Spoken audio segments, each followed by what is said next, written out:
Shalom para pemirsa di seluruh tanah air atau di mana saja saat ini Anda berada. Kita senang sekali berjumpa kembali dengan pelajaran firman Tuhan hari ini. Kami berharap Anda dalam keadaan sehat semuanya dan dalam keadaan gembira karena kita akan bersama-sama mempelajari firman Tuhan. Dan pada saat ini para pemirsa, kita akan belajar dengan pelajaran kita yang ke-34 yang berjudul Amerika dalam nubuatannya yang kedua. Dan seperti biasa, kita akan ditemani oleh narasumber kita, yaitu Bapak Pendeta Agultom. Shalom Pak. Halo Bu. Sehat Pak? Sehat Bu, terima kasih. Tuhan. Baik para pemirsa, kita langsung aja akan bertanya kepada narasumber kita, Pak Pendeta, karena kali ini judulnya adalah Amerika dalam nubuatan yang kedua. Karena hari-hari sebelumnya kita mempelajari tentang Amerika nubuatan yang pertama ya Pak ya. Iya. Sekarang kita lanjut ke nubuatan yang kedua. Pertanyaan saya gini Pak sekarang. Bagaimana mungkin Pak sehingga pemerintahan di Amerika Serikat itu dapat dikendalikan oleh agama? Baik Bu. Saudara pemirsa, dalam mempelajari nubuatan ini, kita mengarah kepada satu tujuan, hari kiamat. Sebelum kita tiba pada hari kiamat, kita harus mempelajari nubuatan-nubuatan. Tuhan telah memberikan ratusan nubuatan di dalam firman Tuhan ini. Kita harus pelajari agar kita tahu kapan saatnya kiamat itu datang. Jadi Tuhan telah memberikan kepada kita tonggak-tonggak sejarah yang akan terjadi. Salah satunya ialah Amerika di dalam nubuatan. Nah sekarang dalam nubuatan ini kita pelajari bagaimana peranan Amerika Serikat di dunia ini pada saat dekat dengan kedatangan Tuhan pada hari kiamat. Sekarang nubuatan itu tolong Ibu baca dalam Wahyu 13 ayat yang ke-15. Wahyu 13 ayat yang ke-15 bunyinya, dan kepadanya diberikan kuasa untuk memberikan nyawa kepada patung binatang itu, sehingga patung binatang itu berbicara juga dan bertindak begitu rupa, sehingga semua orang yang tidak menyembah patung binatang itu dibunuh. Baik. Yang sekarang kita bertanya, apa itu patung binatang? Di dalam nubuatan dijelaskan bahwa Amerika akan membentuk patung binatang. Nah, pelajaran yang sudah lalu kita pelajari bahwa binatang dalam Wahyu pasal 13 yang mempunyai 7 kepala 10 tanduk, dan salah satu kepalanya itu mengalami luka yang membahayakan hidupnya. Akan tetapi luka itu sembuh. Akhirnya seluruh dunia heran dan mengikut binatang itu. Seluruh dunia berkata, siapa yang berani melawan binatang itu? Itu pelajaran kita yang baru lalu. Nah sekarang kita bertanya, apa artinya patung binatang itu? Nah Roh Nubuat menjelaskan begini. Saya akan kutip dari buku Great Controversy halaman 449. Bila tugas agama dipaksakan oleh kuasa pemerintahan, maka gereja-gereja sudah membuat patung binatang. Sejak pemaksaan pemeliharaan hari Minggu di Amerika Serikat akan menjadi pemaksaan penyembahan kepada binatang dan patung binatang.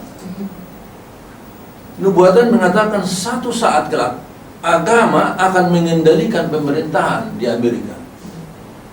Terus sekarang pertanyaan gini Pak, bagaimana jalannya sehingga gereja atau agama itu ya Pak ya bisa mengendalikan kekuasaan pemerintahan di Amerika yang sebesar itu? Ya, kita bertanya lagi pada nubuatan. Dikatakan di Amerika Serikat itu ratusan gereja Protestan, Pantekosta, Presbyterian, dan yang lain-lain itu. Akan terjadi satu peristiwa di mana spiritisme memegang peranan.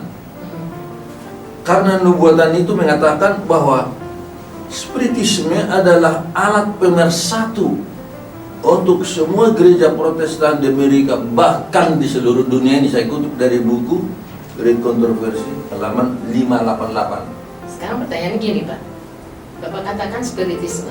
Jadi sebetulnya apa sih spiritisme itu, Pak? Nah, sekarang spiritisme, kita tanya dulu kamus Webster Dictionary, dia bilang gini.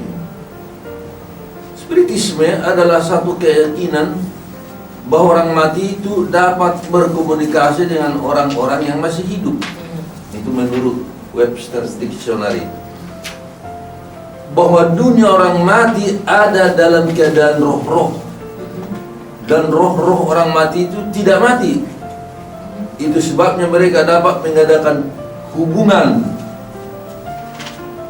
kegiatan, nasihat, serta petunjuk-petunjuk kepada manusia yang masih hidup. Itulah kepercayaan mereka yang disebut spiritisme. Oke, sekarang pertanyaan gini, Pak. Apakah yang dinamakan faham spiritisme itu baru ada sekarang atau sudah sejak dari dulu itu, Pak? Ya, jadi tadi kepercayaan kepada arwah-arwah orang mati.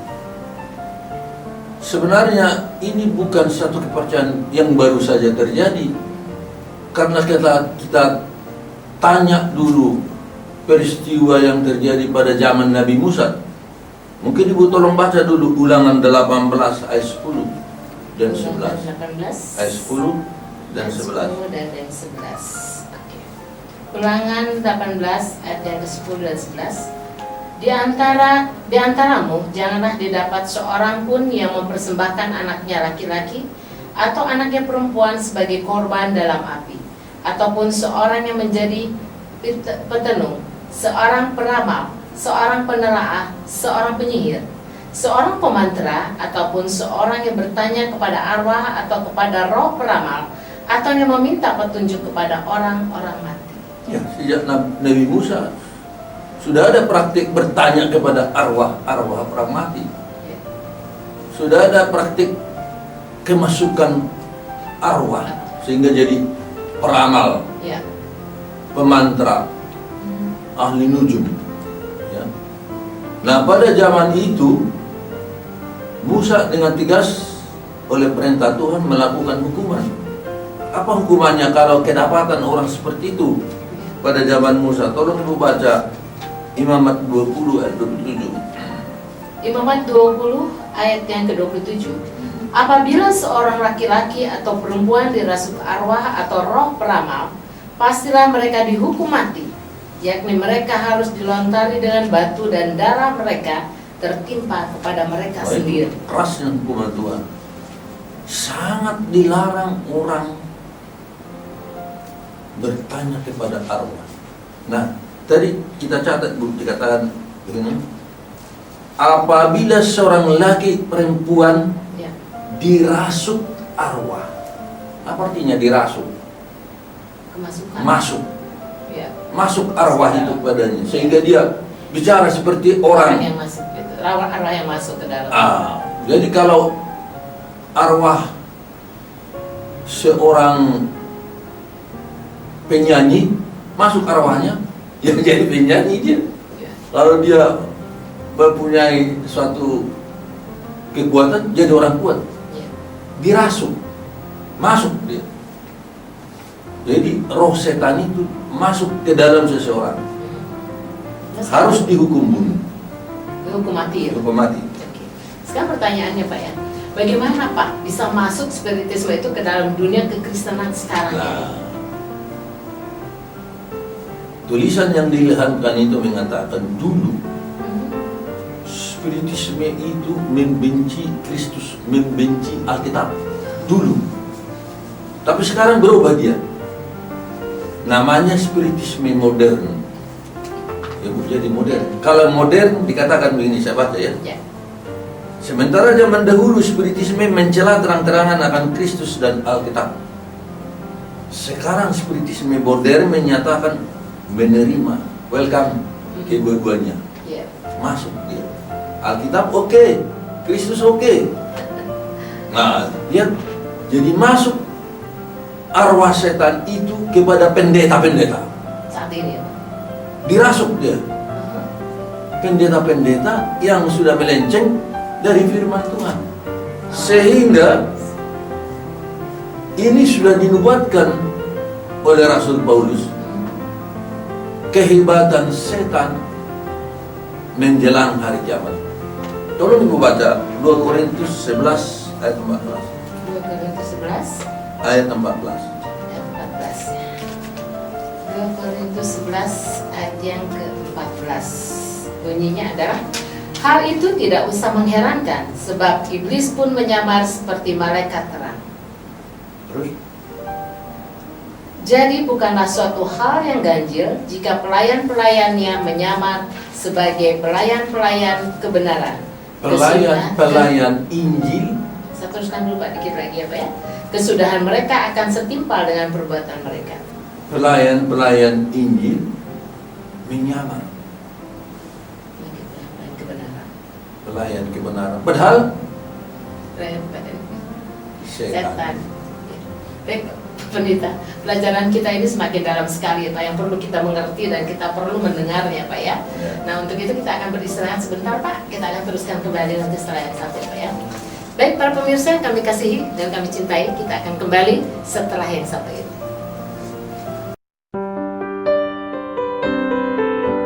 Baik para pemirsa yang kami kasihi dan kami cintai, kita kembali lagi dengan pelajaran firman Tuhan.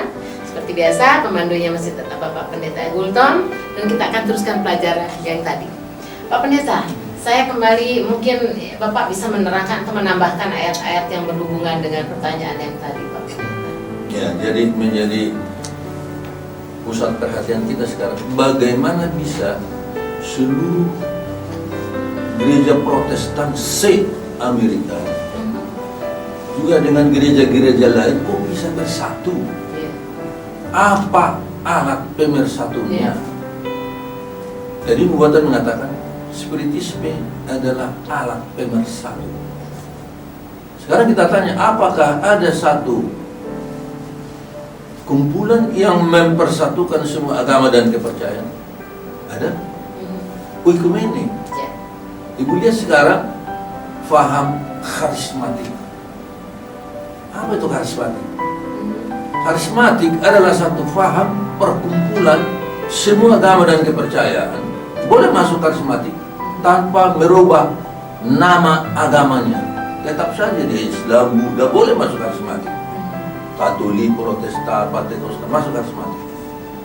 Dan mereka bersatu di situ hanya mengalami karisma. Apa itu karisma? Karisma itu bahasa dari Greka disebut kuasa. Kuasa Roh Kudus. Jadi masuk karismatik adalah merasakan kuasa Roh. Nah sekarang gerakan karismatik adalah satu gerakan yang melanda dunia kita ini. Dengan mengandalkan apa? Kekuasaan Roh. Tidak terlalu penting doktrin, yang penting ada kuasa itu, ada mukjizat itu.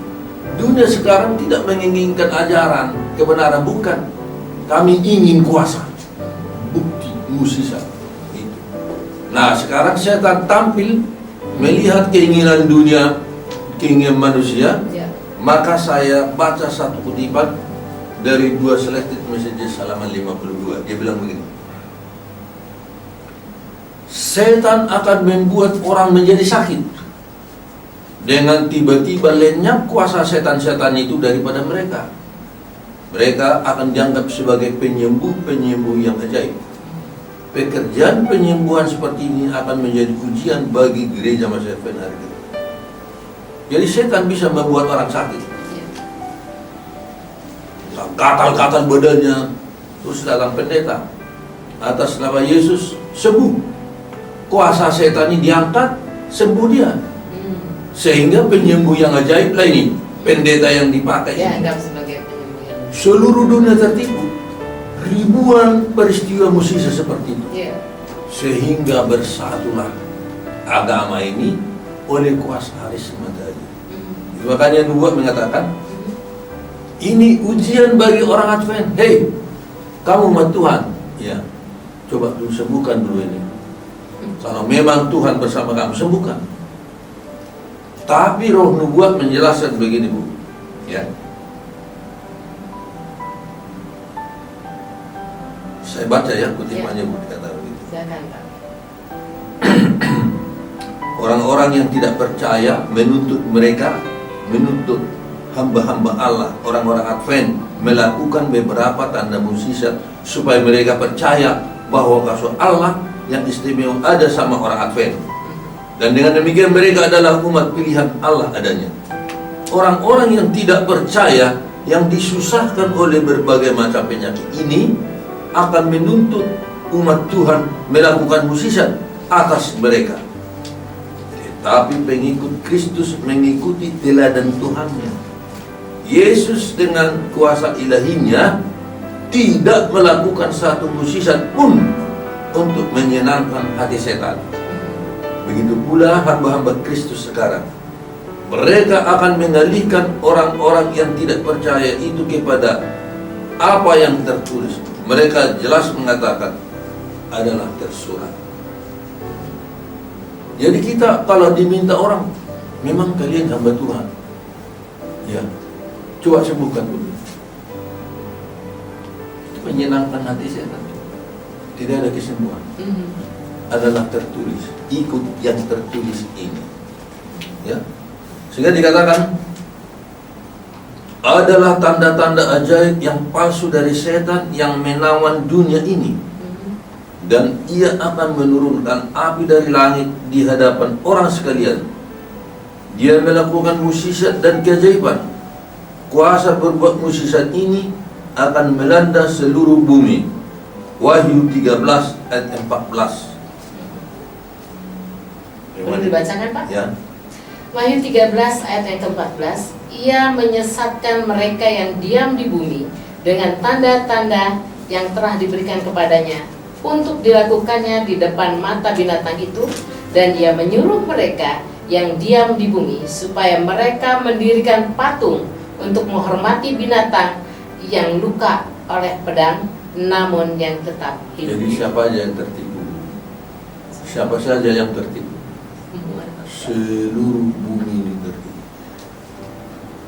Jadi dengan adanya kuasa spiritisme ini membuat banyak mukjizat dan memakai nama Yesus, akhirnya mereka menerima kuasa itu. Oh, itu datang dari Tuhan.